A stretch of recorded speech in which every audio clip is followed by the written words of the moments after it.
What is going on, everybody? It's Bigbison420 coming at you with another review, and today we're going to be taking a look at the Blueboo xFire.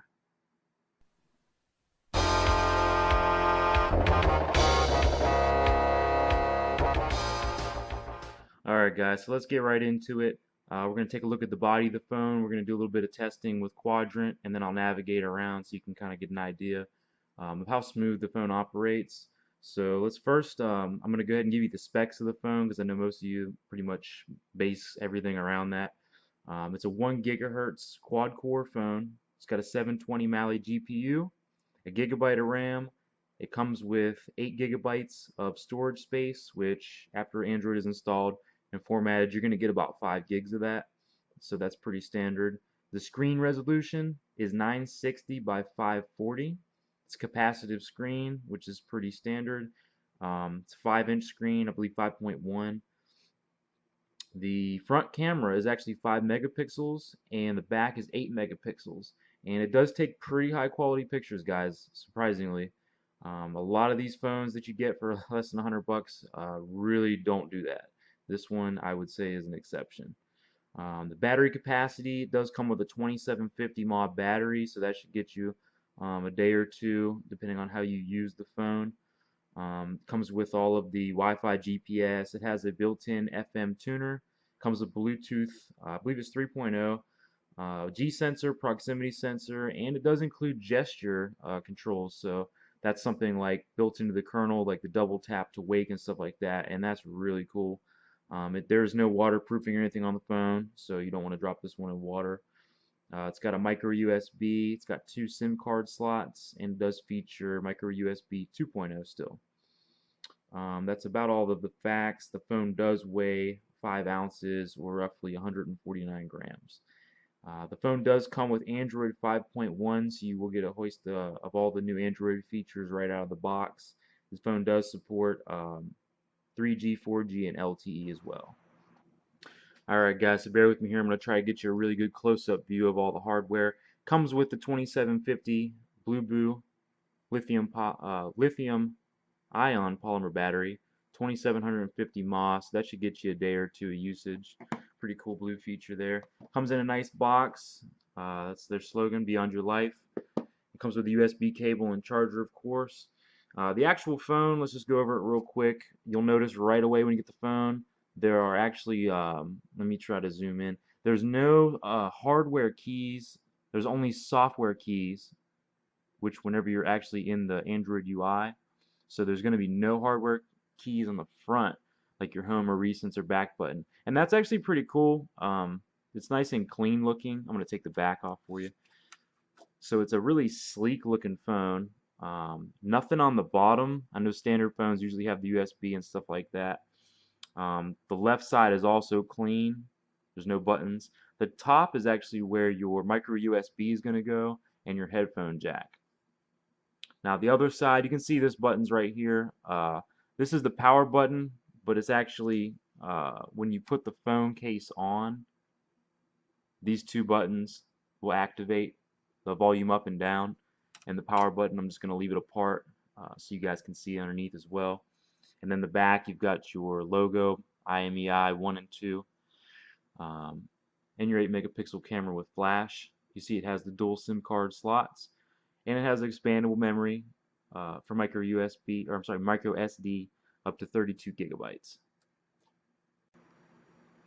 Alright guys, so I put the phone back together. You can see on the back it has a nice Blueboo logo on there, and it's real slick. The phone is very clean looking.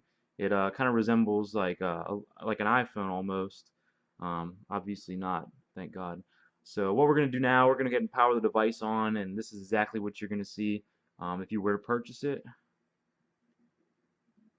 So powered on. Got your Blueboo logo.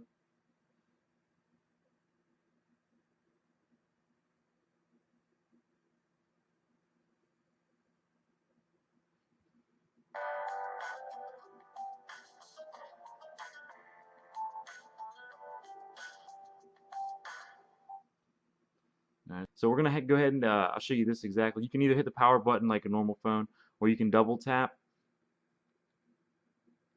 Let me make sure that's right. You might have to power it on and unlock it first.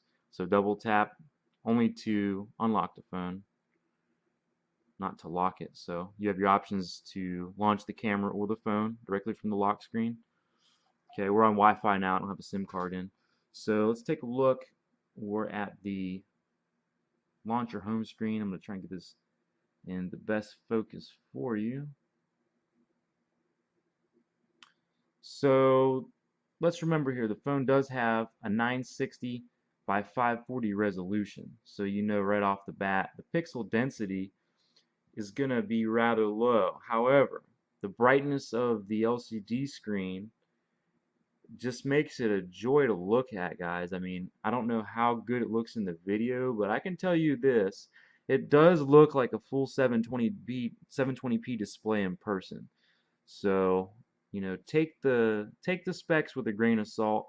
It does look really, really nice, especially with these Android 5.0 wallpapers.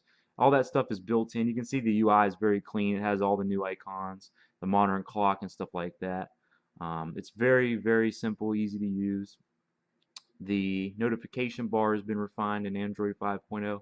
So you've got your toggles here, Wi-Fi, Bluetooth, SIM card, airplane, and all that good stuff. You can switch your accounts and then go directly to the settings menu, and then you have your battery. So if you haven't had an Android 5.0 phone, that alone is a really nice upgrade. There's a lot of good features in there, and you're going to get a lot of new stuff, different software and things like that. So let's see real quick here. I'm going to bring this bad boy into focus for you. So the launcher is very smooth. You've got all your apps and stuff in here. It's very, very snappy. A lot of these phones, they're just underpowered, not enough RAM, processor slow. This one's actually very, very snappy. So it's not kind of a pain in the butt to use. If you have to call somebody in an emergency, you know you're going to be able to do it real fast. Let's go into the settings menu. I'll show you a little bit here. So we're connected to Wi-Fi, obviously, Bluetooth settings, SIM card, and all that stuff. It's got tethering support, Bluetooth, and hotspot. Display. Let me see if the brightness level right now is, I'd say about 70%. So you can see it goes down all the way to the bottom is actually quite visible still, and then all the way up. So that's great, great brightness levels. So you've got all the standard features. I'm not going to go through everything in here because it's pretty cliche, but you've got your app settings and stuff like that, account settings. Smart Wake, that's where you're going to enable the double tap to wake and things like that. Gesture slide to left and right. This phone has a lot of features. You're just really going to have to sit down and play with them. You know, you can swipe down from the home screen, I'm sorry, the lock screen, and it'll launch a camera or predefined applications. All you have to do is press on it, and then you can select an app. Maybe if you installed an app or like a Snapchat or something, you can do that in there. We're going to turn that off though because I'm not using those. And then of course you can enable your developer settings for USB debugging, stuff like that. The phone can be rooted just like any other phone. It does have air gestures as well. Let me go back into that. You can pick up the phone and put it to your ear, and it'll call the person that has just texted you. Gesture camera, gesture music, and browser. So it's got a lot of additional features. Let's go back out of here. So let's just do a quick test. I'm going to do this with my LG Flex just to give you guys an idea what kind of performance the phone does offer. We're going to go ahead and we're going to go into quadrant standard. I know you guys, a lot of you use Antutu and stuff like that. It's really just all relative. It's not that big of a deal. So I'm just going to use what I've always used, which is quadrant. It's pretty reliable. Let's get both of these phones lined up. And you can see also the bezel trim is even right now. To give you an idea of the size of the phones, the LG Flex is a 6-inch phone. So I wouldn't exactly call, you know, the Blueboo small by any means. So we're going to go ahead and start the benchmark, and I'll go ahead and skip to the results. You can see that they're starting evenly. So when we come back, we'll just go over the results. Alright, we're back, guys. I just want to skip through all the testing. That way the video isn't too much longer. So if you see the Blueboo on the left-hand side, and I have my LG Flex here on the right-hand side, So we're going to go ahead and proceed to see the results. So the Blueboo, it actually scored 9,000, and the Flex scored about 19,000. You know, the specs are obviously way different. The Flex does have double the processing power, double the RAM. So pound for pound, I would say the Blueboo is actually, I'd say it's pretty far up there as far as smoothness goes. It definitely navigates pretty fast. You can see I've got some animations and stuff on the Flex, but as far as speed goes, I don't think you're going to be disappointed at all with the xFire. It definitely does what it needs to do. It's got, you know, tons and tons of features. Let's take a look at the camera on it real quick. I'm going to try and zoom in here so we can see if I get actual, maybe like a picture or something like that for you.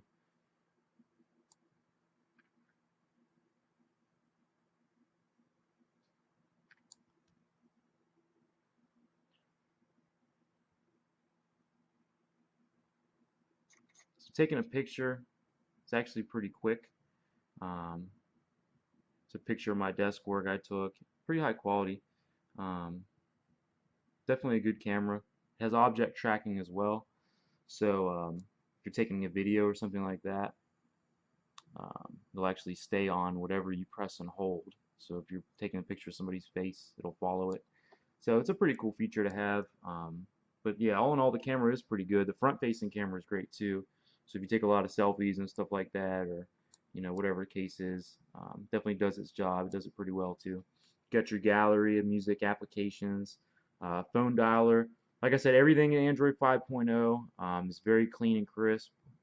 Definitely themed over and things like that. All right, let's edit that out.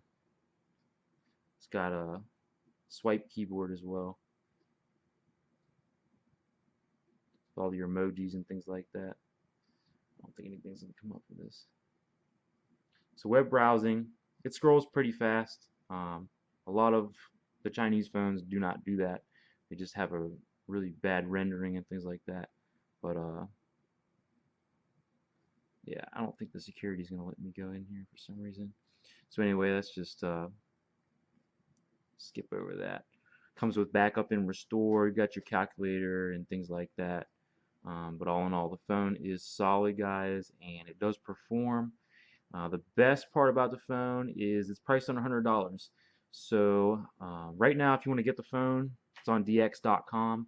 It's priced at $84. It's actually sold out in black, guys. The phone sold out very, very quickly. So I think the white is still available. You have to double check though. That may be sold out as well. But it comes just as you see, equipped with Android 5.0, and all the features, all these wallpapers and stuff are just built into the phone. So you know you get everything you could possibly need, and then you can install your apps, you know, over top. It's got your widgets and everything. Android 5.0 very redefined. It's got a lot of new features, a lot of theming, a lot of styling on the emails, calendars, messaging phone, all those apps. Everything's been kind of redesigned with that material UI. So just really fun to look at. But the nice thing about Android 5.0 is they can use lower powered phones like this one, you know, a 1 gigahertz processing phone.